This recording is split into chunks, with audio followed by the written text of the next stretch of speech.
नमस्कार, मैं doctor Vishal Dubey, assistant professor military studies, Mahamaya government degree college, Sirkot, Bijnor से।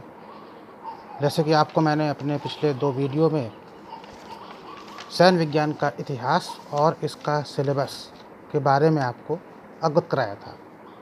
अब मैं आपको बीए सेकेंड ईयर या जिसको हम स्नातक द्वितीय वर्ष भी कहते हैं, उसके फर्स्ट पेपर की रूपरेखा या एक तरीके से भूमिका की तरफ से आपको मैं आगे बढ़ाता हूँ और बताता हूँ कि उसमें जो पहला चैप्टर है वो है भारत के विभाजन का, सेना के विभाजन का, सेना के स्टेटस का और भारत के आज़ादी के बाद पहले युद्ध जो पाकिस्तान के साथ हुआ था उसका। तो अब आपको मैं थोड़ा सा एक तरफ इतिहास में ले चलता हूँ और बताता हूँ कि आखिर ऐसा क्या हुआ था इतिहास में कि भारत का बंटवारा करना पड़ा और भारत का बंटवारा या भारत में अंग्रेज़ों का आगमन किन कारणों से हुआ था। तो देखिए, अंग्रेज जो भारत में आए तो ये पूरी दुनिया में फैले थे सिर्फ अपने व्यापार के लिए।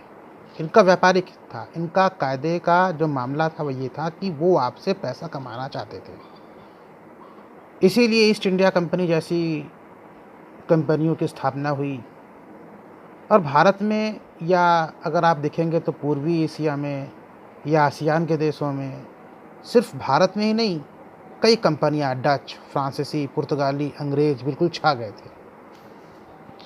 ईस्ट इंडिया कंपनी थोड़ा सा अपने डिसीजन लेने के लिए फ्री होती थी, इसलिए वो ज़्यादा हद तक हावी हुई बशर्ते कि दूसरी कंपनियों के। और वो क्या हुआ कि जब ईस्ट इंडिया कंपनी इस एरिया में आई तो वो बाकी कंपनियों को पछाड़ करके आगे निकल गई। अब सवाल है कि यहाँ पे ये आया तो ये क्या करने के लिए आए थे। तो देखिए, ऐसा था कि जब ये यहाँ पे आए थे शुरुआत में तो वो अपने यहाँ से कुछ सामान लाते थे और भारत से मसाले ले जाते थे। ये आपको पहले भी पता होगा या आप पढ़ लेंगे, लेकिन मैं आपको इसलिए ये ब्रीफ में बता रहा हूँ ताकि आप उनका माइंडसेट समझें कि उन्होंने किस तरह भारत के बंटवारे को किया और किस तरह भारत की जनता को उन्होंने यूज़ किया और उस समय जो हमारे तथाकथित कुछ जो आदर्शवादी नेता होते थे उनको उन्होंने किस तरीके से यूज़ किया। अब मामले थोड़ा सा आगे बढ़ने लगे। मामले किस तरह आगे बढ़ने लगे? हुआ ये कि जैसे जैसे हम इनके व्यापारिक मामलों में हावी होते गए, जैसे जैसे ये हमारे व्यापारिक मामलों में हावी होते गए, यहाँ अपना सामान बेचते थे और यहाँ से ले जाकर के मसाले बेचते थे। इनको समझ में आने लगा कि ये अपनी लागत का भी कई गुना पैसा, कई 100 गुना पैसा ये निकाल लिए। अब इनको समझ में आ गया कि भारत में या इस तरफ के आसपास के देशों से व्यापार करना आसान रहेगा। हमारे यहाँ की जो जनता थी वो सीधी सादी होती थी, राजाओं का राज्य था। ये राजा आपस में एक दूसरे के यहाँ आना जाना भी काफ़ी हद तक पसंद नहीं करते थे। होता ये था कि एक ही ज़िले में कहिए तो कई राजा आपको मिल जाते थे। अगर उनके बीच शत्रुतापूर्ण संबंध है तो आपस के झगड़े चलते थे। धीरे धीरे ये बात अंग्रेज़ों को समझ में आने लगी। उनको ये बात भी समझ में आने लगी कि भारत में राज्य करना जो काम मेन राजाओं का है, उनको हम कहीं ना कहीं अपने गिरफ्त में ले सकते हैं। तो हुआ ये, कहीं ना कहीं उन्होंने एक अपना प्लान खेला। उनका प्लान ये था, उन राजाओं को या उनके दरबारियों को अपनी तरफ मिलाओ, उनसे व्यापारिक रियायतें लो, बिजनेस करो। तो देखिए, यहाँ तक तो सब कुछ सही था कि आप बिजनेस करिए, अच्छे सामान मिलें, इसमें कोई दिक्कत नहीं थी। लेकिन फिर उनके दिमाग में एक बात समझ में आने लगी कि जो उनके दरबार में जो गुटबाजी होती है, हमारे पास जब पैसा है, जब हम बिजनेस करते हैं तो कहीं ना कहीं हम भी उनके दरबार में हावी होने लगे। तो उन्होंने उनके दरबार में भी इंटरेस्ट लेना शुरू किया। अच्छा, अब इसके बाद ये होते बड़े चालाक लोग थे। क्या करते थे कि जैसे मान लीजिए कि कोई सामान लेकर के आए इंग्लैंड से सामान लेकर के आए, उसके बाद इन्होंने भाई अपने राजा साहब से कहा कि राजा साहब, हमारा इसको मैं कहाँ रखूँ? तो कहे कोई जगह नहीं है। कहे कोई जगह नहीं है तो फिर क्या करना है? चलो भाई, ऐसा करो, एक गोदाम बना लो। फिर कुछ दिन के बाद गए, भाई गोदाम बन गया, अब क्या किया जाए? तो हमको 2 चौकीदार की व्यवस्था कर दीजिए। तो भाई 2 चौकीदार कर दो। फिर कह कि राजा साहब वो देखिए कभी वहाँ पे था, कुछ चोरी हो गई, चौकीदार नहीं पकड़ पाए। अच्छा ऐसा करो कि 8-10 सैनिक रख लो। अच्छा अभी तक तो पैर डंडे वाले थे राजा साहब, वो फिर से कुछ चोरी चकारी हो गई और मालूम चला कि कुछ हथियार दिलवा देते। तो इस तरह वो धीरे धीरे राजाओं को इम्प्रेस करके अपनी एक निजी सेना को यूज़ करने लगे। अब निसंदेह उनकी जो सेना थी वो कहीं ना कहीं से इन राजाओं से तो अच्छी होती थी, क्योंकि उसको पश्चिम के थोड़ा सा हथियार का अ, मिल जाना होता था। लेकिन बात यहीं ख़त्म नहीं होती थी, बात कुछ दूसरी थी। बात ये थी कि ईस्ट इंडिया कंपनी अब अपने आप को आगे ले जाने लगी और वो यहाँ के लोकल झगड़ों में अपने आप को इन्वॉल्व कर ली। ऐसा ही काम लगभग सब कंपनियां कर रही थी। भारत में जो मेन थी वो थी ईस्ट इंडिया कंपनी और फ्रांसीसी कंपनी, लेकिन फ्रांसीसी कंपनी सरकारी होती थी। तो धीरे धीरे जब ये मुद्दे आगे बढ़ने लगे तो मालूम चला कि जब यूरोप में जब इंग्लैंड और फ्रांस का झगड़ा हो तो वो झगड़े यहाँ भी होने लग जाएं। फिर इन दोनों ने अपने अपने राजाओं का ग्रुप बना लिया था कि ये राजा इनकी तरफ से, ये राजा इनकी तरफ से। अब जब मालूम चले कि दो राजाओं का युद्ध हो रहा है तो ये दोनों कंपनियां जो होती थीं फ्रांस की और इंग्लैंड की, ये अपने अपने सपोर्टर राजाओं को अपनी अपनी थोड़ी बहुत जो सेना होती थी वो दे देते थे, बदले में कुछ व्यापारिक हित मिल जाते थे। लेकिन समझ में आने लगा इनको कि जब भाई हम राजाओं की सहायता कर रहे हैं तो कहीं ऐसा क्यों ना एक बार गेम खेला जाए कि हमें कुछ आगे बढ़े। उस दिन से अंग्रेज़ों को ये समझ में आने लगा कि हम भी यहाँ पे राज्य कर सकते हैं। फिर वो धीरे धीरे चीज़ें आगे बढ़ने लगीं। क्या क्या हुआ वो एक अलग मैटर है, मैं उस पर बहुत डिटेल में नहीं जाऊँगा। फिर 1857 की गदर हुई, जिसको हम कहते हैं भारत का प्रथम स्वतंत्रता संग्राम। और वो इसलिए भी था, उसके सबके अपने अलग अलग मुद्दे थे कि झांसी की रानी का अपना जो उन्होंने जो दत्तक पुत्र लिया था तो उसको राज्य नहीं मिल रहा था। तात्या टोपे की पिताजी की जो पेंशन थी वो नहीं मिल रही थी। मतलब सबके अपने अलग अलग मैटर थे। सैनिकों का मुद्दा ये था कि हमारी गोली में सूअर और गाय की चर्बी मिला दी है, और कमल और रोटी एक निशान होता था, उसके पीछे लोग लड़ने को तैयार हो गए। तो कुल मिलाकर के पहली बार हमारे यहाँ ऐसा हुआ कि हमारे यहाँ हमारे देश में राष्ट्रीयता की भावना जन्म ली और हम भारत में अंग्रेज़ों के खिलाफ लड़ने के लिए खड़े हो गए। लेकिन फिर यहाँ एक गलती हुई। गलती क्या हुई? हम अपने राजाओं के पीछे लड़ रहे थे कि उनका दत्तक पुत्र है तो उनकी पेंशन नहीं है, उनका राज झड़प ले लिया गया। हमारे फिर कुछ सारे मुद्दे गायब थे। हम लड़ अंग्रेज़ों से रहे थे, लेकिन हम एकीकृत भारत के लिए नहीं लड़ रहे थे। देखिए उस समय 3 तरह के राज्य होते थे। एक तो राज्य वो होता था जिसकी अपनी पूरी की पूरी रियासत होती थी, जो बड़े लोग होते थे। दूसरे वो होते थे जो अंग्रेज़ों को सपोर्ट करते थे या अंग्रेज़ों की जिन्होंने एक तरीके से कहिए तो झुक करके अंग्रेज़ों को सलाम करते थे। और तीसरे वो होते थे जहाँ पे अंग्रेज़ी राज होता था। तो 3 तरह के राज्य थे, स्वतंत्र वाले जिन्होंने अंग्रेज़ों को सरेंडर कर दिया, या जहाँ पर सीधी अंग्रेजी हस्तक्षेप है या अंग्रेजी राज्य है। अब समस्या वहीं से फिर खड़ी हो गई। ये जो राज्य थे, जो एक तरीके से अगर आप कहें तो आपके अंग्रेज़ों के खिलाफ लड़ रहे थे 1857 में, तो इस क्रांति के नायक कौन थे? इस क्रांति के नायक थे बहादुर शाह जफ़र, जो दिल्ली में लाल किले में बैठते थे। उनके नेतृत्व में, हालांकि वो बुजुर्ग काफ़ी हो चुके थे, उनकी एक इज्जत थी। देखिए मैं आपको इसलिए बात बता रहा हूँ ताकि अभी जो इसके अगले पॉइंट्स जो आएंगे वो आप समझेंगे कि मैं आपको इतनी चीज़ें डिटेल में क्यों बता रहा हूँ, ये कौन नेतृत्व था, कौन क्या करता था। तो बहादुर शाह जफ़र के नेतृत्व में लड़ाई लड़ी जा रही थी।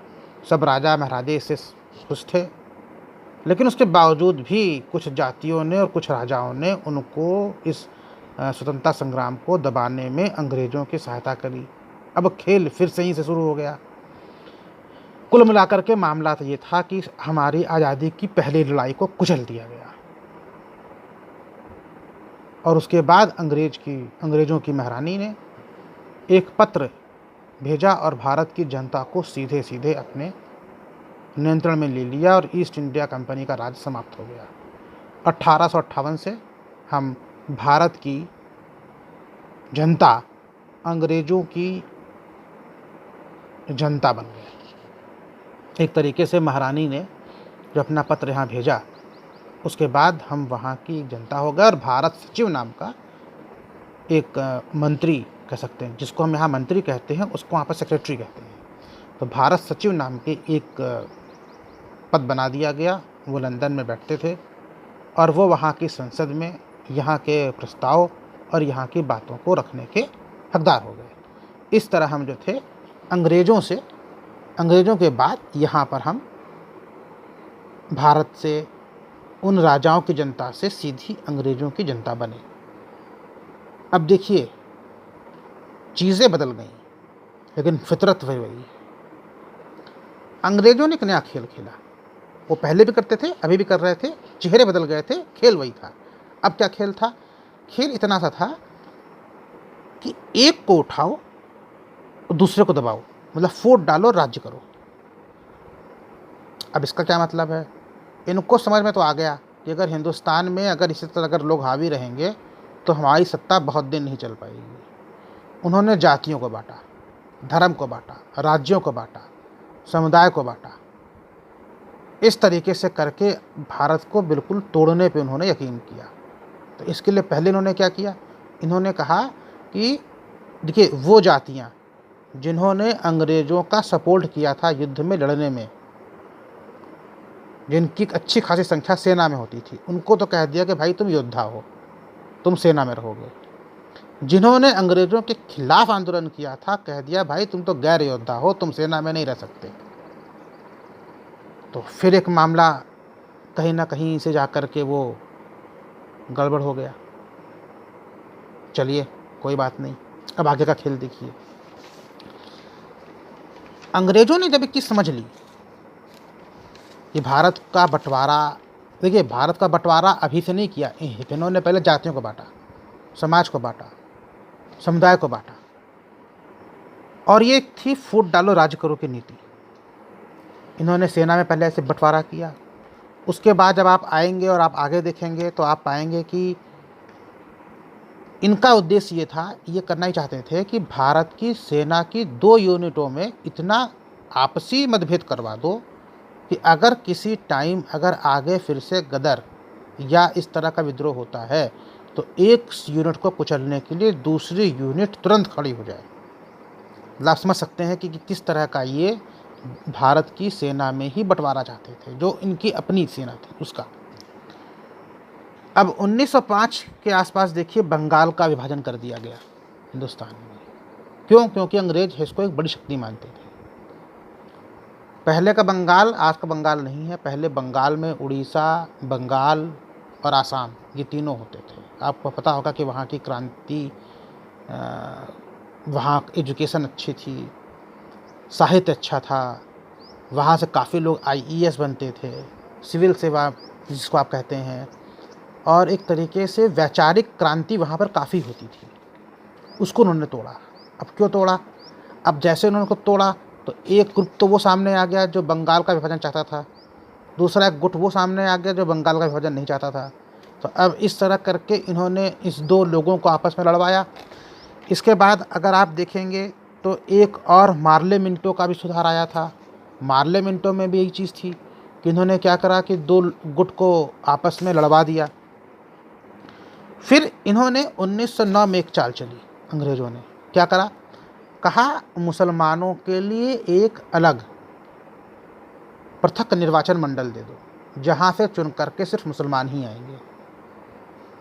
अब इन्होंने जो ये चाल चली वो क्यों चली, उसका सीधा सा मतलब ये था कि ये आप एक बात समझिए, अगर कोई सामान है उसमें से अगर आप अलगाव कर दें तो क्या होगा। अब कुछ लोग कहेंगे ना कि हाँ हाँ ठीक किया, कुछ कहेंगे नहीं ये गलत किया। तो यहीं पे 2 विचारधारा सामने आ गई, जबकि ये वही लोग थे, मैंने आपसे कहा था आपको अब बताऊंगा, ये वही लोग थे भारत वाले, भारतवासी, जो बहादुर शाह जफ़र तक के नेतृत्व में युद्ध के लिए तैयार थे। 1857 की क्रांति के हीरो या सेनानायक बहादुर शाह जफ़र थे। और अब यहाँ क्या कहा जा रहा है, मुसलमानों को एक अलग से हम पृथक निर्वाचन मंडल देंगे जिसमें सिर्फ मुसलमान ही जीत करके आएंगे। तो भाई ये तो गलत चीज़ है ना, धर्म के नाम पे आपने लड़ाना फिर से शुरू कर दिया। अच्छा, अब इसका देखा देखी फिर क्या होता है, देखिए अब हिंदू और मुसलमान दोनों को उन्होंने भड़काना शुरू किया। ये क्या करते थे, कुछ मुद्दे को लेकर कभी हिंदुओं को आगे कर दें तो मुसलमान उनसे नाराज़ हो जाएं, फिर कुछ मुद्दों पर मुसलमान को आगे कर दें तो उनसे नाराज़ हिंदू हो जाएं। मतलब फूट डालो राज्य करो, फूट डालो राज्य करो। अब आखिर इतना कहाँ तक चलेगा। डॉक्टर राजेंद्र प्रसाद जैसे लोग भी कहते हैं कि मार्ले मिंटो ही पाकिस्तान के जनक थे। अगर मार्ले मिंटो सुधार ना हुआ होता तो शायद पाकिस्तान की बात न की जाए। देखिए, आपका धार्मिक होना एक अच्छी बात है, किसी का भी कोई एक व्यक्ति है वो धार्मिक हो वो अच्छी बात है, लेकिन आपका धर्म राष्ट्र पर भारी नहीं पड़ना चाहिए। देश पहले आता है, धर्म कहीं से पहले नहीं होता। और अगर आपने ये सोचा कि धर्म पहले है तो आज आप देख लीजिए पाकिस्तान के क्या हाल है, अफगानिस्तान के क्या हाल है। तो देश हमेशा पहले रहता है और ये आपका आपसी निजी मामला है जो आप धर्म की बात करते हैं। आगे आपको हम पूरी अलग से कभी चर्चा होगी तो बताऊंगा। अब लेकिन हुआ क्या कि हिंदू और मुस्लिम में देखिए अपनी तरफ से दोनों ओर से कुछ लोग थे जो अपनी अपनी चालें खेलते थे, जो अपनी अपनी उग्र राष्ट्रवादी या उग्र विचारधारा की बात करते थे। अब जैसे सर सैयद अहमद थे, ये कहते थे भाई कि अगर हो सके तो जिहाद करो और अंग्रेजों को यहाँ से भगा दो, जिनको हम बरेलवी विचारधारा के कहते हैं। दूसरी ओर सर सैयद अहमद जैसे लोग जो थे जिन्होंने कहा कि भाई जिसका केंद्र अलीगढ़ बन गया था बाद में, जो कहते थे कि भाई एक काम करो कि कि मुस्लिमों को पश्चिमी शिक्षा दो, और अलीगढ़ पश्चिमी शिक्षा और अंग्रेजी से ये शिक्षा का केंद्र बन गया। तो क्या हुआ, आप देखिए ना, मुसलमानों में ही दो गुट बना दिए, मुस्लिमों में एक बरेलवी एक अलीगढ़, दो तरह के गुट बन गए। जो एक उखाड़ने की बात कर रहा है जिहाद के द्वारा, दूसरा क्या कर रहा है कि भाई अंग्रेजी शिक्षा दे दो। दूसरी ओर मनमोहन मालवीय ने भी BHU की स्थापना की, जबकि दूसरी ओर एक कॉलेज की स्थापना की गई जिसका नाम था, एक मुस्लिम कॉलेज की स्थापना अलीगढ़ में की गई। तो इस तरीके से देखिए हमारी जो राष्ट्र की जो विचारधारा थी उसकी जगह पर अंग्रेज़ों ने फूट डालो राज्य करो के द्वारा दो गुटों में शुरू से फूट डालो राज्य करो की नीति को अपनाया और हमें भड़काया। उसका जो सीधा सीधा जो बात हुई कि हमारे बीच में आपसी तकरार जो थी वो बढ़ने लगी। फिर देखिए उसके बाद देश में दंगे शुरू हो गए। क्यों दंगे शुरू हो गए? क्योंकि अंग्रेज़ों की चालें थी ये कि एक फूट डालो और राज करो। जब ये दंगे शुरू हो गए तो कांग्रेस की तरफ में क्या हुआ कि जो मुसलमानों की संख्या जो उनकी मीटिंग्स में होती थी वह ना कम हो गई, और इससे थोड़ा सा कांग्रेस को भी परेशानी सामने आई कि भाई हमारी सभा में ऐसा क्या हो गया कि अब वो नहीं आते। अब सवाल दूसरा था, दो तरह के विचार, दो तरह की विचारधाराएं और दो तरह के लोग सामने आए। एक तो था कांग्रेस का जो अपना आज़ादी का मामला था वो अलग था, उसमें भी देखिए नरम दल और गरम दल था, और दूसरे कुछ ऐसे लोग थे जो कांग्रेस का विरोध करते थे। कांग्रेस का विरोध क्यों करते थे? वो कांग्रेस का विरोध दो तरह से करते थे। एक तो इसलिए कि अपना कुछ हक मिले, हम कांग्रेस से अलग होकर के आगे बढ़ें। दूसरा क्या था कि अंग्रेज़ों के करीबी बन जाएं। तो मैंने आपको आज की इस क्लास में एक बहुत ही शॉर्ट तरीके से बताया कि किस तरह अंग्रेज़ भारत में आए, उन्होंने किस तरह भारतीय राजाओं को अपने व्यापारिक हितों के कारण अपनी तरफ मिलाया, किस तरह उनकी सैनिक सहायता करी, किस तरह वो चीज़ें आगे बढ़ती गईं।